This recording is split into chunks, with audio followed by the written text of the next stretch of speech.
Hi everyone, it's Art with Tovar Euro here, and I just wanted to go over the SRM V2 fuel pump kit and how to install it. And so what I have here is just all the parts laid out. And so you have your regulator, your E5 LM fuel pump, your siphon tube, your siphon hose, your discharge hose, and then you have your overflow hose. And then further to the right, you have the RS7 fuel pump, the siphon tube, and another discharge hose for this fuel pump. So to get started with the install is first you have your regulator, and so the way I angle it down is I just go straight in and kind of angle it where it fits inside the tank like this. So these two tubes here are facing the front of the car, and the regulator will be facing the rear of the car. And so as it's inside the tank, you have your E5 LM pump here. And the way to install it is you want the E5LM on your driver's side. And so what I do is I normally move the regulator inside the tank towards the passenger side like so. I kind of angle it down. I have the pump dropped in, and then I have enough room just to kind of bring it down like this, where it slides in just like that. Then you have your first pump inside the tank. What I do next is I like to install a siphon tube. And so I'll kind of get my hand in here. It's a bit hard to do once you're inside the tank, but it'll work out once you're in there. I like to have it sit underneath my dash 8 line. That's just me. It just kind of keeps as an extra way of keeping it at the bottom of the tank. Then I do my siphon hose. And so siphon hose will be here, and it's just angling it inside the tank.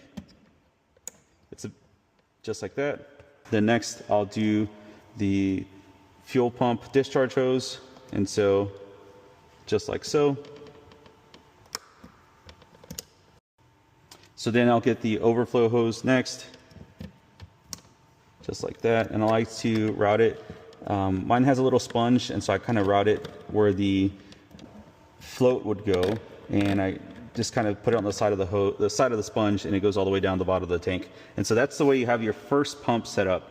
And so, as you can imagine, there's not a lot of room. You have just enough room to get one pump in there. And so you have this one in there like this. So what you can do is move it over just enough where you're able to slide your stock pump in like so. So you have your E5LM to the driver's side. And so what you want to do is just move your regulator over just a bit once you drop in your RS7 pump. So you move it over just a bit, and then you kind of just, you want to tilt it like facing kind of towards yourself, and then the pump is able to slide in just enough. Now it's, I mean, of course this looks easy because I'm outside the pump, but it'll work, believe me. And so next I like to do the siphon tube. And so it's kind of just like throwing it in there and finding space where you can. And so it's, and a lot of this is going to be by feel because you're not going to be able to see a lot of this once it's inside the tank. And so once you have the siphon tube in there, you connect the siphon hose that's already on the top of the RS7 fuel pump. That clicked in there, and all of these will click as you're installing them, so you can pull it, you'll feel it. You can double check them as well. But I mean, so long as you hear the click, you should be fine. But I like to push them in there just to be safe.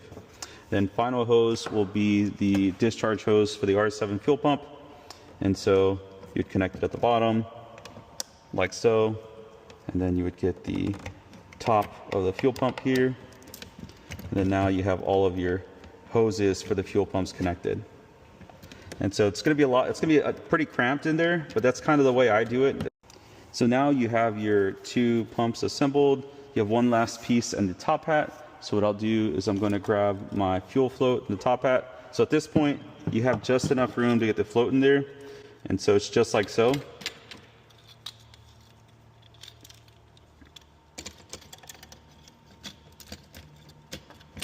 And I like this orientation of the pumps with the two siphon tubes towards the back, so that way you have nothing bothering this float.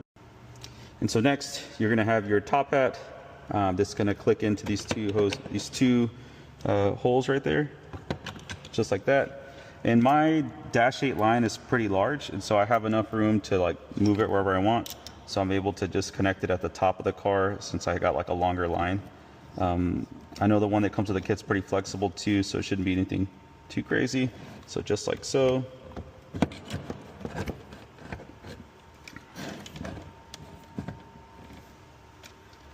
And you can see the float has full range of motion. So this is the entire assembled pump. And so, as I mentioned before, you have the two pickup tubes in the back, towards the back of the car, regulator towards the back of the car.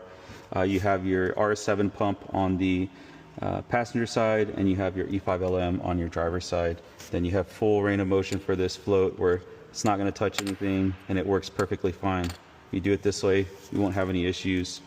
Let me know if you have any questions. Once again, I'm Art at Tovar Euro, and yeah.